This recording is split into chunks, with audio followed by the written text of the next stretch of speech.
মিনিটে মিনিটে আমার দেওয়া বিরক্তিকর মেসেজগুলো একদিন তুমি ঠিকই মিস করবে। যে মেসেজগুলো দেখে তুমি বিরক্ত হতে, সেগুলোই একদিন তোমার নীরবতার মাঝে হারিয়ে যাওয়া শব্দ হয়ে ফিরে আসবে। এক সময় আমি কারণ ছাড়াই খোঁজ নিতাম, তুমি খেয়েছো কিনা, কেমন আছো, মন খারাপ কিনা। তখন হয়তো এসব তোমার কাছে বিরক্তির কারণ ছিল, কিন্তু যেদিন আর কোনো মেসেজ আসবে না, সেদিন বুঝবে কেউ একজন সত্যি তোমার জন্য অপেক্ষা করত। কখনো কখনো অতিরিক্ত ভালোবাসাও মানুষের কাছে বিরক্তির কারণ হয়ে যায়।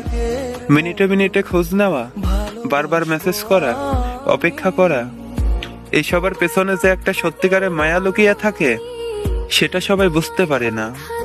আজ আমার মেসেজগুলো তোমার কাছে বিরক্তিকর মনে হতে পারে, কিন্তু যেদিন আমি আর কোনো মেসেজ করব না, সেদিন হয়তো ফোনের স্ক্রিনে অকারণে চোখ যাবে, অপেক্ষা করবে একটা ছোট্ট মেসেজের জন্য, একটা কেমন আছো প্রশ্নের জন্য। মানুষ চলে গেলে তার উপস্থিতির মূল্য বোঝা যায় না, বোঝা যায় তার অনুপস্থিতির শূন্যতা। হয়তো কোনো এক গভীর রাতে ফোন হাতে নিয়ে তুমি অপেক্ষা করবে, কিন্তু আমার সে কেমন আছো মেসেজটা আর আসবে না।